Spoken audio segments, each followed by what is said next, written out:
আসসালামু আলাইকুম সবাইকে। আশা করি সবাই ভালো আছেন। আলহামদুলিল্লাহ আমিও ভালো আছি। তো আমি আজকে সবজিটা কিভাবে রান্না করলাম ওটাই আপনাদের সঙ্গে শেয়ার করব। তো প্রথমে এখানে হচ্ছে একটা টমেটো দিয়েছি, কয়েকটা আলু, একটু মসুর ডাল দিয়েছি, শসা দিয়েছি, আর ডাটা ছিল সেটা দিয়েছি।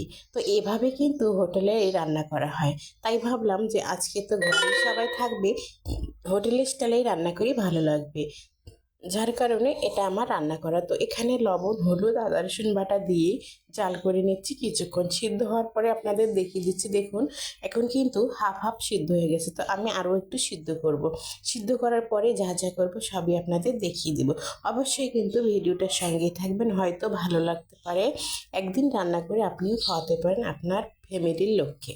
তো এই তো এখন আমার সিদ্ধ কিন্তু হয়ে গেছে, এখন আমি বাগার দেবো। তো এখানে হচ্ছে রসুন আর পেঁয়াজ ভেজে নিচ্ছি।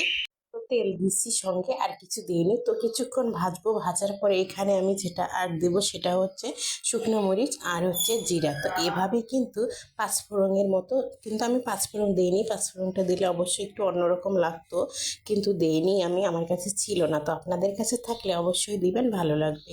তারপরে দিই, তো আমার হয়ে গেছে এখন ভাজা, আমি এখন বাগার দিয়ে দেবো। তো ঢালাটা দেখাতে পারিনি, একা একা সব কিছু করেছি যার জন্য।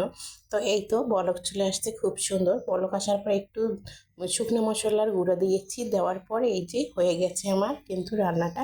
এখন আমি প্লেটে বেড়ে আপনাদের দেখিয়ে দিচ্ছি, দেখুন কত সুন্দর লাগছে, খেতে কিন্তু দারুণ মজা হয়েছে। তো আপনারা কিন্তু অবশ্যই খাবেন, ভালো লাগবে।